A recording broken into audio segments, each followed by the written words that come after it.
गंभीर समस्या है और देश पूछेगा कि इस हार का जिम्मेदार कौन है, क्योंकि भारत बीते 11 मैचेस में 7 या 8 मैचेस हार चुका है। लेकिन यह मैच जीता हुआ मैच था, 370 प्लस चेस करना था, उसके बावजूद इंडिया यह मैच हार जाती है। तो कौन जिम्मेदार है? 5वें दिन 5 विकेट से जब हार होती है तो उसके 5 जिम्मेदार हमने खोजे। पहला जिम्मेदार, मुझे लगता है कि टीम सिलेक्शन भी एक बड़ी वजह हो सकती है। टीम सिलेक्शन में इसलिए कह रहा हूं क्योंकि मोहम्मद शमी को इस टीम में लाया नहीं गया, श्रेयस अय्यर को इस टीम में जगह दी नहीं गई, अर्शदीप सिंह डगआउट में बैठे थे, उसके बावजूद उनका सिलेक्शन नहीं हुआ। कुछ और लड़के जो इंग्लैंड की कंडीशन के हिसाब से अच्छी स्विंग गेंदबाजी करते थे, जैसे अंशुल कंबोज का नाम था, जो इंग्लैंड के टूर पर गए थे, उनको भी आप देख सकते थे। लेकिन श्रेयस अय्यर, सरफराज खान, शमी का ना होना और अर्शदीप का होकर भी टीम में ना होना, यह टीम के सिलेक्शन को लेकर सवाल खड़ा करता है कि यार सिलेक्शन और बेहतर हो सकता था। एक वजह यह लगती है। दूसरी वजह, जो सबसे बड़ी वजह लगती है, वो है कैच के ड्रॉप करने की। अगर किसी मैच में आप 10 कैच ड्रॉप करते हैं तो फिर आप जीतने के लायक नहीं हैं। और इंडिया ने 10 कैच ड्रॉप किए, एक नो बॉल दी। कैच ऋषभ पंत ने ड्रॉप किया, कैच जडेजा ने ड्रॉप किया, कैच साई सुदर्शन ने ड्रॉप किया, कैच बुमराह ने अपनी गेंदबाजी पर ड्रॉप किया और 4 कैच जायसवाल ने ड्रॉप किया। जायसवाल ने जिस ओली पोप पर कैच ड्रॉप किया, उस शतक लगा दिया।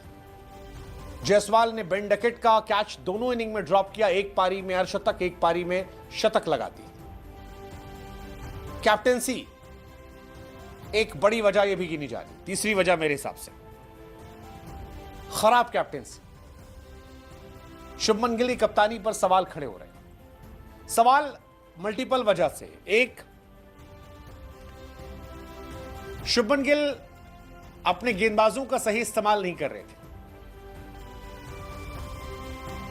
जडेजा के 24 ओवर, सिराज के 12 ओवर या 13 ओवर। अगर सिराज से भरोसा नहीं तो फिर खिलाया क्यों? शार्दुल ठाकुर से ओवर करवाए नहीं गए। स्पिनर यहां काम नहीं कहते, उनसे अधिक ओवर कराए जा रहे थे। यह सवाल है। फिर रिव्यूज में 6 रिव्यू लिए शुभमन गिल ने और 6 के 6 अनसक्सेसफुल थे। शुभमन ने कहा कि कैच ड्रॉप करना, लोअर मिडिल ऑर्डर का कंट्रीब्यूट ना करना हार की वजह है। लेकिन सवाल यह है कि शुभमन गिल जो टीम लेकर गए थे, उस टीम का सही उपयोग क्यों नहीं था? शार्दुल को 8 नंबर पर बैटिंग करवाना। अगर आपको शार्दुल से गेंदबाजी नहीं करवानी थी तो आप नीतीश रेड्डी खिला लेते। नीचे बैटिंग अच्छी करता, गेंदबाजी भी कर लेता है जितनी आप शार्दुल से करा रहे हो। और अगर आपने शार्दुल की गेंदबाजी देखकर उसे खिलाया था तो गेंदबाजी करवानी चाहिए थी।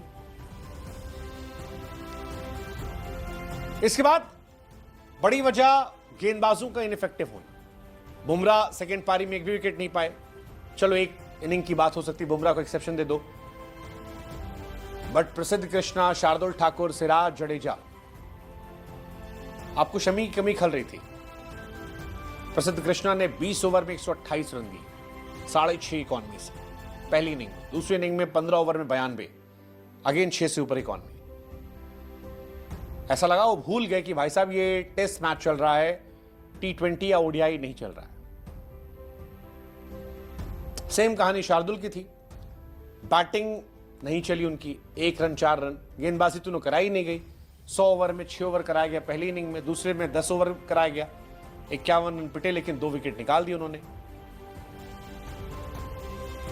सिराज को मौका नहीं दिया गया, सिराज को मौका दिया गया, सिराज ने कुछ किया नहीं। यह भी एक सवाल निशान था। मतलब समझ नहीं आता क्या था, क्यों था, किस लिए था। नीतीश रेड्डी की कमी भी खल रही थी।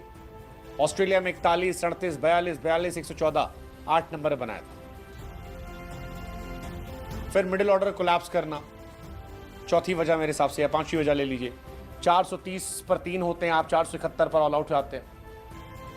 सेकेंड इनिंग में 333 पर 4 होते हैं, 364 पर 10 आते हैं।